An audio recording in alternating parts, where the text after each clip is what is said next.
Welcome to the Therapist Burnout Podcast, episode 51. Well, happy holidays. I'm recording this just a day before holiday week here.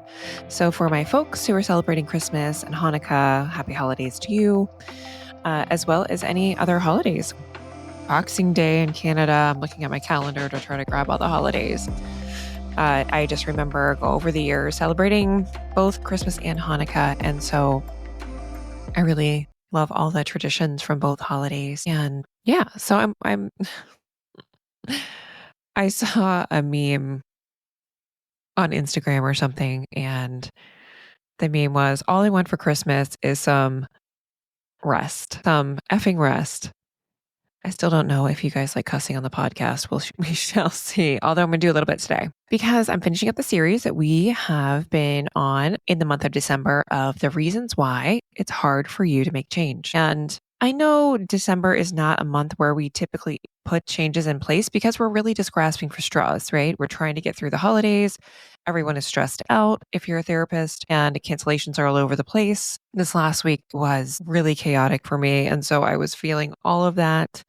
I just got all of my wrapping done for my children for Christmas. And so I'm a little bit over in a reflective place. And I think a lot of us in December, when things do slow down, some of us have a little bit of time to kind of think about, okay, this is the end of a year. It is a marker for many of us. I always thought when I was a therapist of those markers in our lives, whether it be starting things in the fall, we always think about starting school.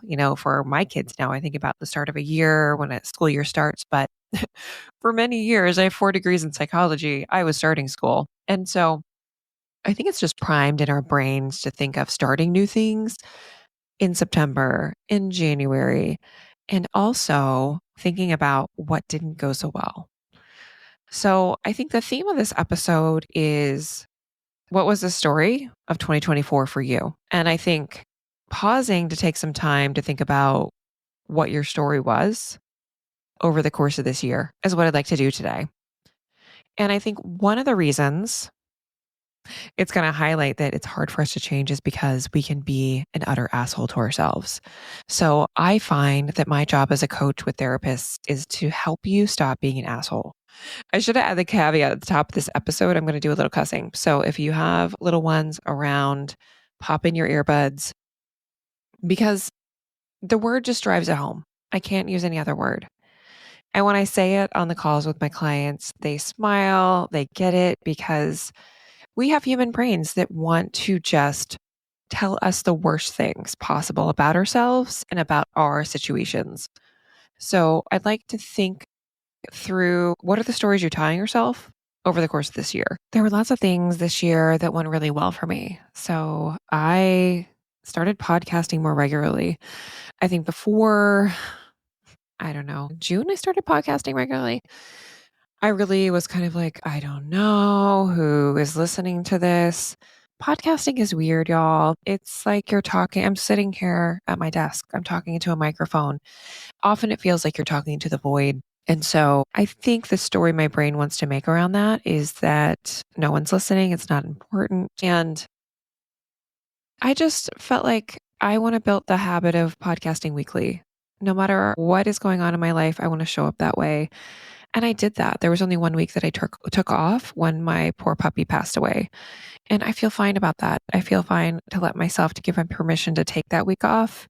And I think part of me was scared that I would quote unquote break my streak, that I broke my streak. And what does that even mean? Am I going to stop doing it? And I think that story kind of leads me into pushing. And so just thinking of that for yourself. The second one is that I made over $100,000 for the first time ever this year when we did my taxes so that was over the course of 2023. And that was with contract work and the work that I do with the Therapist Burnout podcast. And so that was huge, right? That was huge that I made that change for my family, for myself. And I think that was the catalyst for that was kind of sitting with the income needs that we needed to just do crazy things like retirement, like fix our house, like the stuff that breaks down on it. And I think the story that we have a lot of times for not making more money is There's so many for therapists, right? And just a shout out to Rachel Rogers and her books and podcast. She calls these broke ass stories, right? They're the dysfunctional thoughts that we have about money. But I think sometimes the non-therapists and the non-psychologists really have a way of breaking down thought work, or they call it thought work. It's CBT, y'all. They think they have recreated the wheel in coaching and this amazing thing they've invented. It's called thought work. It is CBT, but they own it.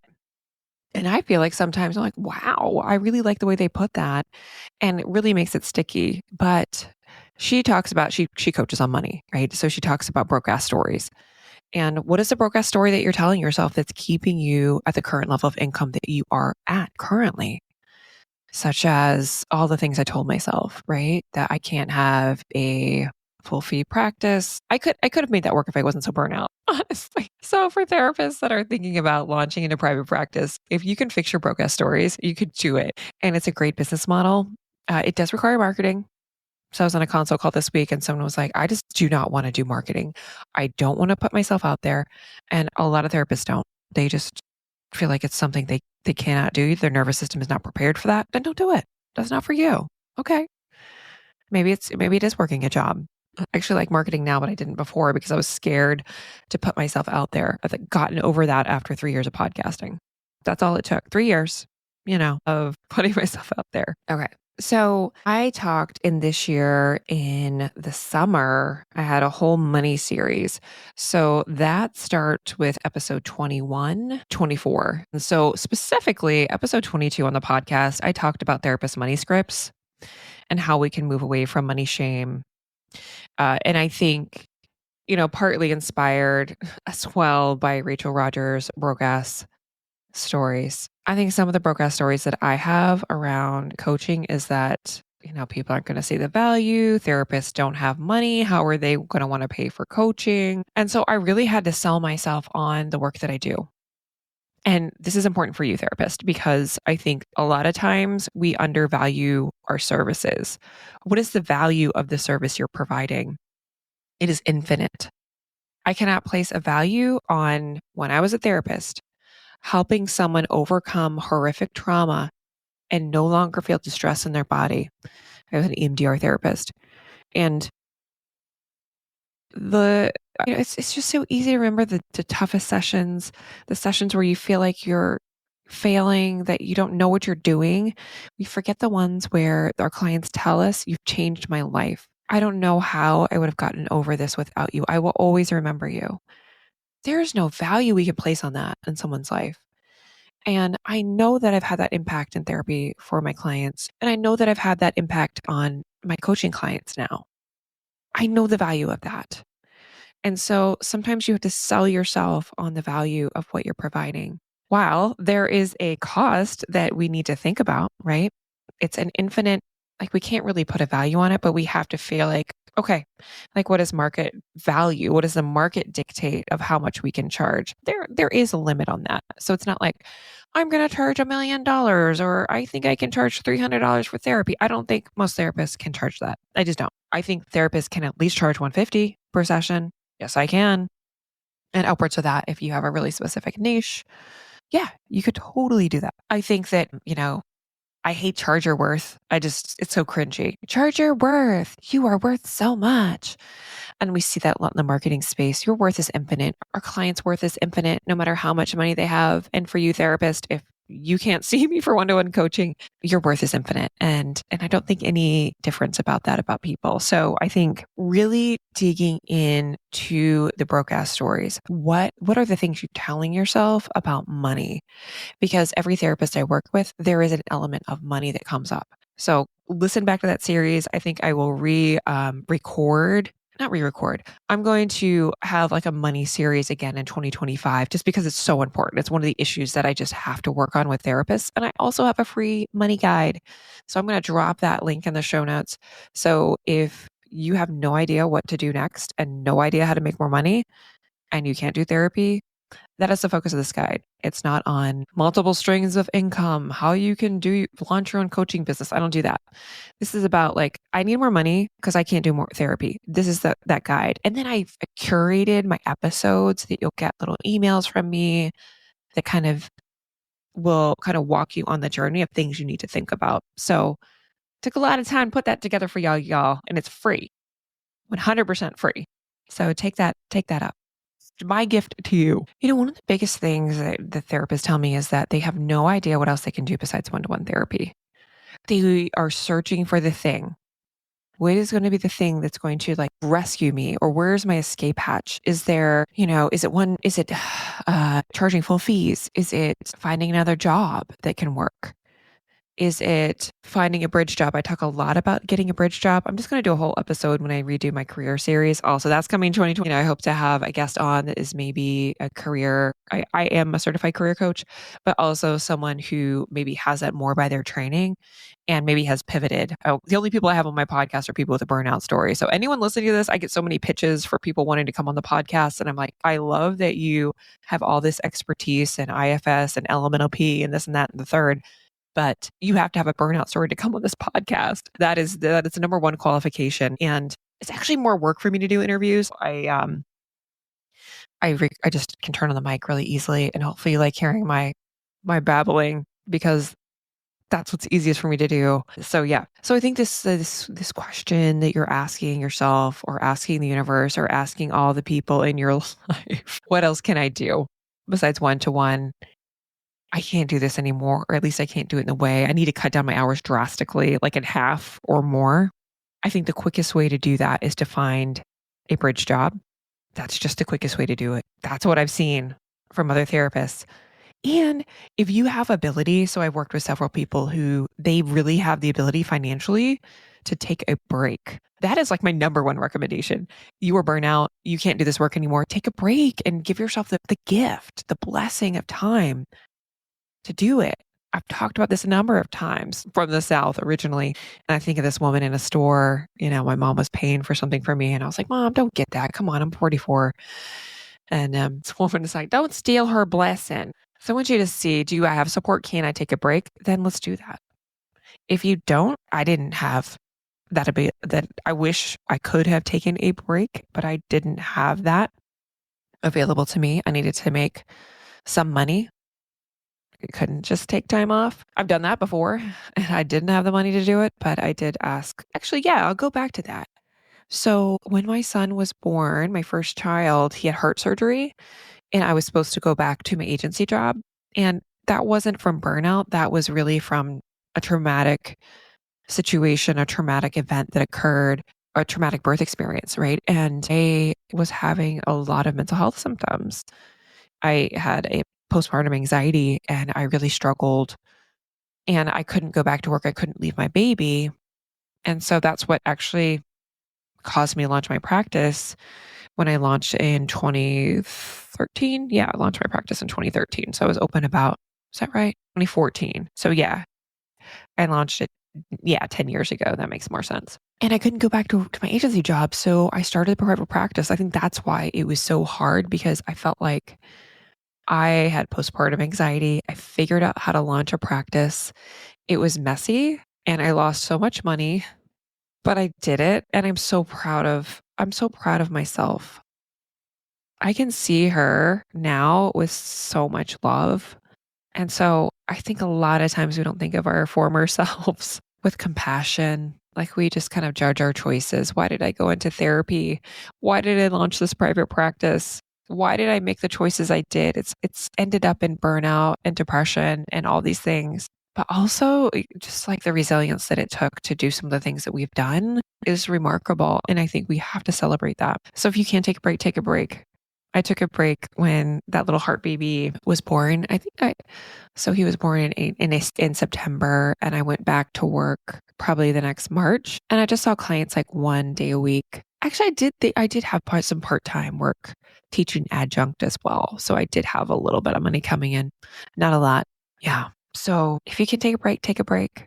If you can't, that's all right too. So figure out your next steps, whether that be replacing some of the income. And y'all, please do some math. Please just do the math. How much do you actually need to make? You will be shocked at the things that you can do, the different jobs you can do, a bridge job for 6 months to a year to give yourself a little space, a little breathing room so you can figure this out. What I'd like to tell you is that Career choices made from desperation are just not great, speaking from personal experience and also from working with clients that I've worked with. So, if we can give ourselves the benefit of time, if we can give ourselves the benefit of support, we're going to be better for it. And I think that's one of the stories that I have in 2024 is that I no longer feared my burnout. So when I closed in 2023, actually I started 2 years ago in my contract job. So I've been there 2 years now. And I had weeks where I just had to, take a couple days where I just it was burnout, end stage burnout. I needed burnout recovery and I didn't have the time to really recover. And so I was trying to figure out how to do psychological assessment again. I really had a lot of doubt and felt a lot of impostoring coming up because I felt like I didn't know what I was doing, but I did know what I was doing. I was trained to do psychological assessment. I trained under a freaking neuropsychologist. These are the stories that we tell ourselves, right? I don't know what I'm doing. And now I feel like I value my expertise. Yeah, I don't have training as a school psychologist, but I work as one. I work as a school psychologist part time now. And I really like working as one. I really love teamwork. I also like that I'm a contractor and that I don't have to be tied to a schedule. But I really value my training and my expertise because it is different. I do risk assessments. I bring really good expertise to that. And all of my experience as a trauma therapist is informed in how I run a meeting. I think I was in a meeting over the past week where people were really dysregulated in this meeting. And I just held space, honestly. I was able to hold space and help people kind of get to a conclusion that I don't think other people had skill to do.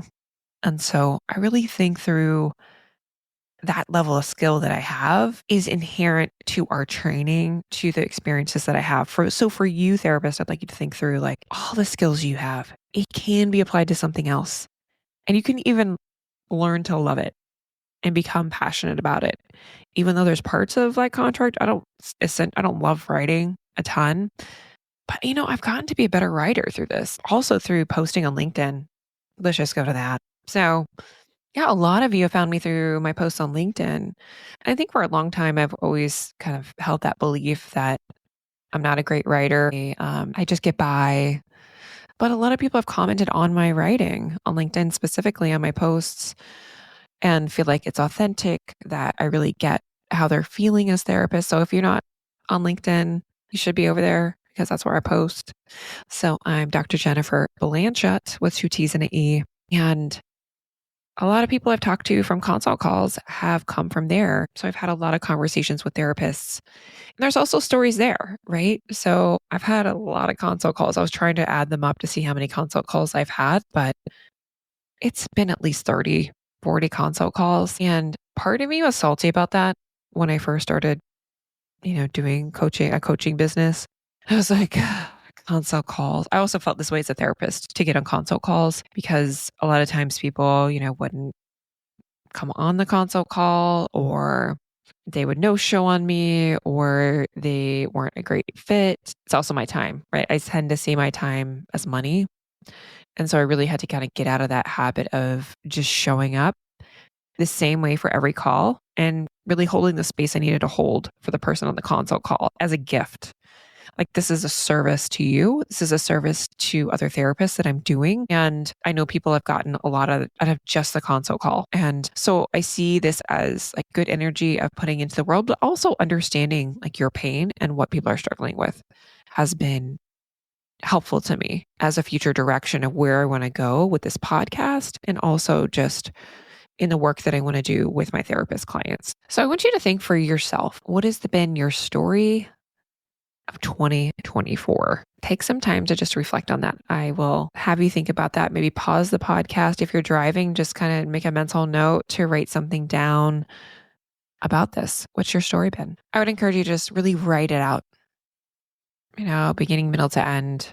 What does that story really looked like for you? And then look at, where are there some adjectives? Where are you talking about things that seem really sticky? Where do you need to dig in some more and understand what's coming up around depletion, around burnout, about relationships, about work. And I think taking that CBT mind frame of just the facts. Can we just write the facts about this year, about what happened? Look at it from an observer perspective. Hold it lightly. I think one of the coaches that I've heard over the years since I've been listening to podcasts and, delving into coaching, for this time is we have to go through neutral. So we have to neutralize our stories. And I think for you, you understand this working with clients who have a really hard time going to a positive cognition, looking at a balanced thought. Sometimes there's no way for them to get balanced. So thinking about the next best thought. Like, what is the next best thought that I can think about this year? How could how could I see it a little more neutrally? And I think a lot of times just don't allow ourselves the gift of writing pen to paper, of writing this stuff out, of seeing really where we are. I think we're just kind of in the Groundhog Day of life, of sessions, of clients coming home, being tired, and then doing it all over again. So if you can find some time to get into a reflective space, give yourself that gift. I know at the end of this month, I really felt like I was pushing again. I felt like, I wanted the podcast to be in a different place than it was. Really had the mind frame when I started like that weekly podcasting that I need to learn how to become regular at podcasting. And I think other things will follow. And also with my job, my contract work, sometimes I take on too much work and then I get myself in a situation where I can't do it. And my body is really talking back about that. I had a massage, like a sports massage, because I play tennis and all this computer work that I do. My massage therapist, got into one of she's like, this is the tightest pec minor I've ever felt on a woman. And I'm like, okay, holding tension. So my body is really giving me information that I need to listen to. And so that is part of something that I'm attending to in this new year, that my body needs to have more attention, that I need to slow down in a lot of ways on the work. I want you to think of, and this is cheesy, how you can be the hero of that story. We've written this story oftentimes because we have human minds that give us garbage. There's a lot of negative shit there, right? There's a lot of negative shit. How do you find that part of yourself that can be the hero and really think through a differentiated hero who can really hold the nuance that you need them to? So for me, I know I need to let some things go. I need to ask for more help, for more support, get more support in my environment. So I'd like to think through environmentally, what do you need? How can your environment set you up better to make the changes that you need to make in your life? I talked a little bit about this on the podcast last week when I talked about being tired AF. When we're tired, we really don't make great choices for ourselves. So I really just start to think about the environment. How can I make that better for myself? For me, I've tried to do less of the housework around here. I've kind of leaned into more simple meals for my family. All of that is great. But I think a big part also is thinking of our minds. What expectations are we having for ourselves? Are we expecting that we're going to have energy to see 7 clients a day or work hard for 7 hours, whatever you're doing, come home and do second shift with the kids? Sometimes that's not everyone's reality. That's my reality, or whatever demands that you have on yourself, and then wake up and feel energized for the next day and hold space for the people you need to hold space for. That's hard to expect that of ourselves. And I think for a lot of the therapists I talk with, I think the way that they see themselves really impacts how they're showing up, because they think they should be able to hold more than they're able to hold. So I really talk about, I have a process for this in my Before You Quit guide. So if you just have like no idea where your burnout is coming from, it just feels like a big ball of hard, I have that for you. So it's my Before You Quit guide, a way to untangle your burnout. And it really walks you through some prompts that you need to work through on what's coming up in the environment. What are you experiencing personally, whether that be stress, physical complaints, things of that nature, things that you need to change, things about the clinical work. Like, what do you need to change clinically in your caseload? You start to look at some of that stuff and untangle a lot of it. And it kind of gives you some thoughts about next steps for managing the burnout side of things. I think the money guide is essential to think about your math Ramit Sethi is the financial expert that I use, and I use his financial system because it really thinks about what do we want our money to do for us, right? I know it took a while for my partner and I to get there with that. So he loves vacations. I want to fix our home and have my home environment be just the way I want it. So to think about what am I motivated to do with our money? So certainly look at those two resources. I'm going to put those in the show notes as next steps. And I think for you really, you know, to think through what is coming up in your mind, how you can start to find more neutrality in your thinking. Hold yourself more lightly. I thought of myself when I was kind of in end stage burnout and I was 30 pounds overweight and I just didn't like myself. And now I see her with a lot of compassion that she was trying the best she could. She was trying to figure it out. She was trying lots of things. It just took a while. So if you are trying to do that, you're trying to figure it out. It's been a while trying to figure this all out. I just encourage you that to keep going, to keep trying, and also that you don't have to continue living the way you're living, that there is something else for you. It just might take a little bit to get there. So I wish you happy holidays and I will talk with you next week. We'll kind of do a year recap and what to look forward to in January. I have some really great guests coming on. So I'm going to try to have maybe one or two guests per month on for you guys, a burnout story, because you seem to really like those. And also some themes, what you can hear on the podcast. So I appreciate all of you. When you write to me, it means a lot. So whether it be DMing me on LinkedIn or sending me an actual email, I love that. So it's great to know I'm not speaking into the void. Happy holidays.